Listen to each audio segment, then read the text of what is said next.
नमस्ते, मेरा नाम महेश पलावत है। आप सभी का स्वागत है स्काईमेट वेदर के नेशनल वेदर बुलेटिन में। 6 मार्च हो चुकी है। तो वेस्टर्न डिस्टर्बेंस जैसे मैंने बताया था कि 6 मार्च को पहुंचेगा। लेकिन प्रॉब्लम ये आ रही है कि अभी जो भी वेस्टर्न डिस्टर्बेंस आ रहे हैं वो इतने ज्यादा मजबूत नहीं है कि पहाड़ों पर अच्छी बारिश या स्नोफॉल दे पाए। हल्की फुल्की बारिश ये देगा और ऊंचे जो पहाड़ है वहां पर स्नोफॉल भी देगा। प्रॉब्लम ये जो बड़ी है क्योंकि इसका अगर ज्यादा स्ट्रॉन्ग वेस्टर्न डिस्टर्बेंस आते हैं, पश्चिमी विक्षोभ बहुत ज्यादा मजबूत होते हैं, तो induced cyclonic circulation central Pakistan, यानी इंड्यूस्ड का मतलब है प्रेरित चक्रवाती हवाओं का क्षेत्र, उसके प्रभाव से जो चक्रवाती हवाओं का क्षेत्र बनता है वो कभी कभी पंजाब, हरियाणा और उत्तरी राजस्थान या सेंट्रल पाकिस्तान में इस जगह बन जाता है।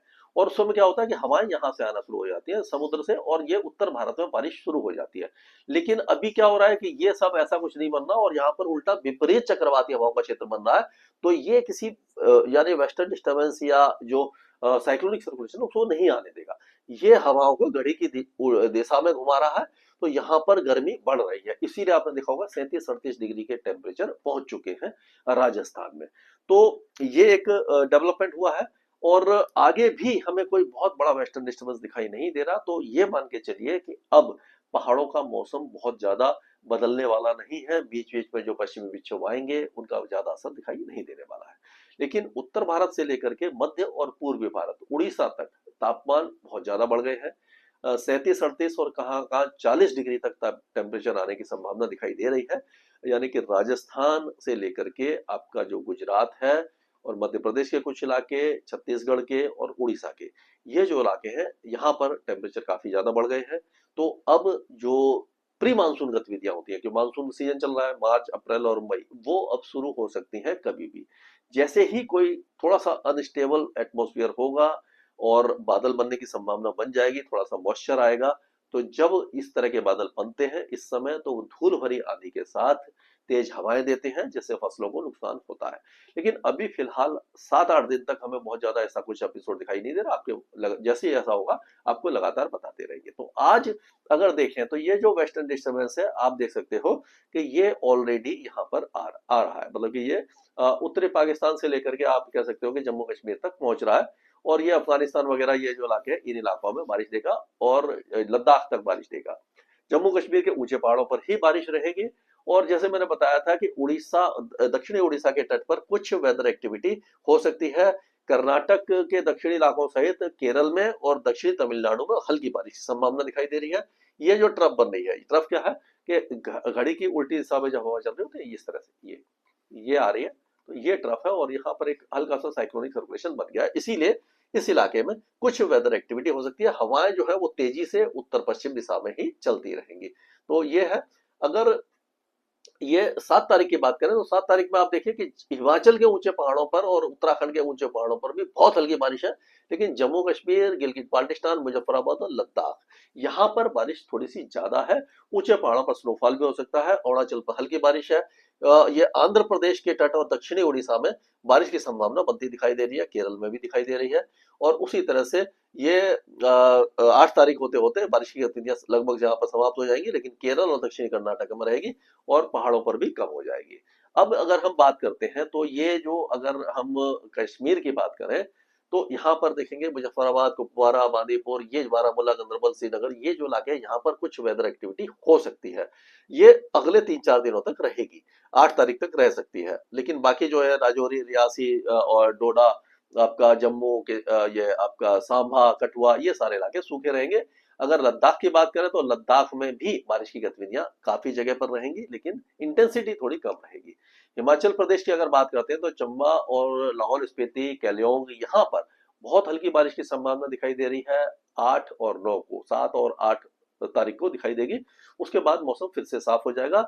लेकिन अगर हम बात करते हैं कांगड़ा, कुल्लू, मनाली, मंडी, हमीरपुर, बिलासपुर, शिमला, किन्नौर, ये सारे इलाके सूखे रहने वाले हैं।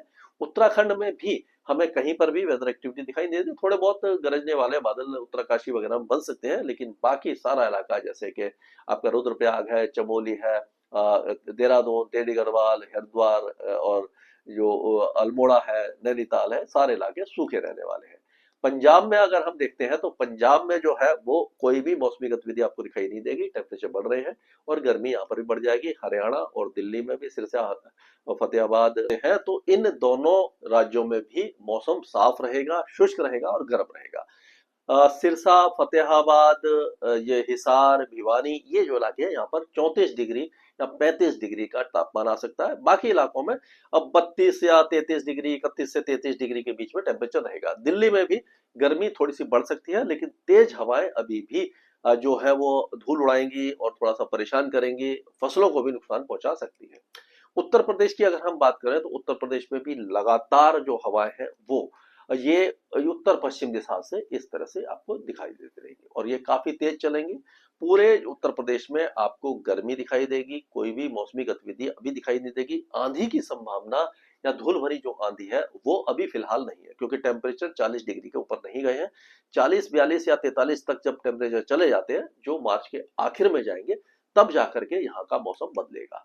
बिहार में और झारखंड में, दोनों ही राज्यों में कोई भी वेदर एक्टिविटी आपको दिखाई नहीं देने वाली है। हालांकि ट्रफ बन रही है बिहार से लेकर के पूर्वी उत्तर प्रदेश से लेकर के उड़ीसा तक और आंध्र प्रदेश तक, लेकिन यहाँ पर हवाएं कमजोर हो जाएंगी, जिससे क्या होगा कि हवा कमजोर होने से धूप ज्यादा तेज हो जाएगी और गर्मी बढ़ जाएगी।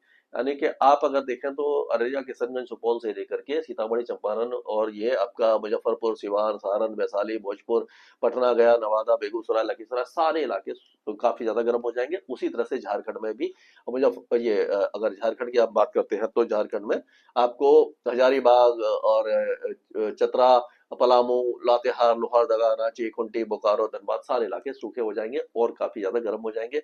उसी तरह से दार्जिलिंग, कालिम्पोंग, जलपाईगुड़ी से लेकर के बीरभूम, मुर्शिदाबाद, बर्धमान, बांकुड़ा, हुगली, हावड़ा, शांतिनिकेतन, कलकत्ता, डायमंड हार्बर, सभी इलाके जो पश्चिम बंगाल में है, यहाँ पर भी गर्मी बढ़ने वाली है। पूर्वोत्तर राज्यों की अगर हम बात करते हैं तो अरुणाचल प्रदेश में सियांग और दिबांग वैली, ये जो है, और आपका ये जो ये लखीमपुर खीरी, ये जो इलाके हैं, यहाँ पर डिब्रूगढ़ वगैरह में हल्की बारिश हो सकती है। और हो सकता है कि ये आपका जो ये आपका मोन, तुइनशांग, लोंगडिंग, ये जो इलाके हैं, यहाँ पर भी कुछ इलाकों में ये जो आपका नागालैंड है, यहाँ पर बारिश हो सकती है। लेकिन मणिपुर, मिजोरम, त्रिपुरा और मेघालय के ज्यादातर इलाकों के साथ साथ पश्चिमी असम में मौसम साफ रहेगा। राजस्थान में जो इलाके हैं आपके जैसलमेर, जोधपुर, बीकानेर, जोधपुर, बाड़मेर, सिरोही, पाली, नागौर, यहाँ पर टेम्परेचर अपर 30 में पहुंच गए हैं, 37-38 डिग्री तक आ जाएंगे। बाकी इलाके जो है गंगानगर, हनुमानगढ़ में भी टेम्परेचर बढ़ रहे हैं, लेकिन अलवर, दौसा, करौली, भरतपुर, जयपुर, सवाई माधोपुर, यहाँ पर भी अभी मिड 30s और लोअर 30s में टेम्परेचर रहने वाले हैं। गर्मी मध्य प्रदेश के ज्यादातर इलाकों में बढ़ेगी, मौसम पूरी तरह शुष्क रहेगा। छत्तीसगढ़ से लेकर के उड़ीसा तक आपको कोई भी राहत दिखाई नहीं दे रही है। खास करके उड़ीसा के जो अंदरूनी इलाके हैं, जैसे कि आपका ये आपका देवगढ़, संबलपुर, अंगोल, केजोनगढ़, जरसगुड़ा, बारागढ़ और ये बौद्ध, कंधमाल, ये सारे इलाके बहुत ज्यादा गर्म होने वाले हैं। गुजरात में राहत दिखाई नहीं दे रही है, दिन और रात के टेम्परेचर बढ़ेंगे और गर्मी और ज्यादा हो जाएगी। महाराष्ट्र में भी मुंबई सहित सारे इलाकों में टेम्परेचर बढ़ रहे हैं। यहाँ पर एक ट्रफ बन रही है मुंबई के आसपास, लेकिन क्योंकि अंदरूनी हवाएं आ रही है, अंदर से हवा आ रही है, इसीलिए सी ब्रिज नहीं आ रही, इसीलिए कोस्टल एरियाज में पालगढ़, थाने और ये रायगढ़, मुंबई, दहानू, सारे इलाके गर्म रहेंगे। यहाँ से लेकर के जो हवाएं आ रही हैं, ये गर्मी को बढ़ाएंगे। तेलंगाना में कोई वेदर एक्टिविटी नहीं है, पूरे इलाके जाने के आदिलाबाद, कोमाराम, भीम, मचिलियल, जगतल, निजामाबाद, रंगारेड्डी, संगारेड्डी, मेडक, सदापेट, वारंगल, खम्मम, सारे इलाके हैदराबाद तक सूखे रहने वाले हैं। आंध्र प्रदेश के कुछ इलाकों में विजयनगरम, श्रीकाकुलम, विशाखापट्टनम, ईस्ट गोदावरी, वेस्ट गोदावरी, यहाँ पर गरज चमक हो सकती है और हल्की बारिश हो सकती है। उसी तरह से जो पूरी भुवनेश्वर में भी कुछ वेदर एक्टिविटी या मेघ गर्जना हो सकती है उड़ीसा में। अगर हम कर्नाटक की बात करते हैं तो कर्नाटक अभी तो शुष्क रहेगा, लेकिन 1-2 दिनों बाद दक्षिणी कर्नाटक, कोडागू, ये जो इलाके हैं, यहाँ पर हल्की बारिश की गतिविधियां कल और परसों हो सकती है। कर्नाटक की बात करें तो कर्नाटक का भी मौसम सूखा रहेगा, गर्म रहेगा, लेकिन कल और परसों हो सकता है कि कोडागू और ये दक्षिणी कर्नाटक में हल्की बारिश हो जाए। ज्यादा वेदर एक्टिविटी नहीं होगी। केरल के कई इलाके बारिश देख सकते हैं अगले 2-3 दिनों के दौरान। तमिलनाडु में चांसेस बहुत कम दिखाई दे रहे हैं, फिर भी कन्याकुमारी, तिरुनेलवेली और थुदुकोट्टई, ये जो इलाके हैं रामनाथपुरम में बहुत हल्की बारिश की संभावना बनती दिखाई दे रही है। लक्षद्वीप और अंडमान और निकोबार द्वीप समूह पूरी तरह शुष्क और गर्म रहेंगे। तो कुल मिलाकर के ये कहा जा सकता है कि भारत का मौसम अब गर्म होने वाला है। फसलों को नुकसान की आशंका तेज हवाओं के कारण गंगा के मैदानी क्षेत्रों में दिखाई दे रही है। पहाड़ों पर हल्की बारिश होगी, उत्तर पूर्वी राज्यों में बहुत हल्की बारिश होगी, दक्षिणी उड़ीसा और तटीय आंध्र प्रदेश में भी मेघ गर्जना और हल्की बारिश हो सकती है। केरल के कुछ इलाकों में लाइट टू मॉडरेट रेन होगी और दक्षिणी कर्नाटक में, जो तटीय दक्षिणी कर्नाटक है, वहां पर भी हल्की बारिश की संभावना नजर आ रही है। स्काई मेट वेदर में अभी के लिए इतना ही।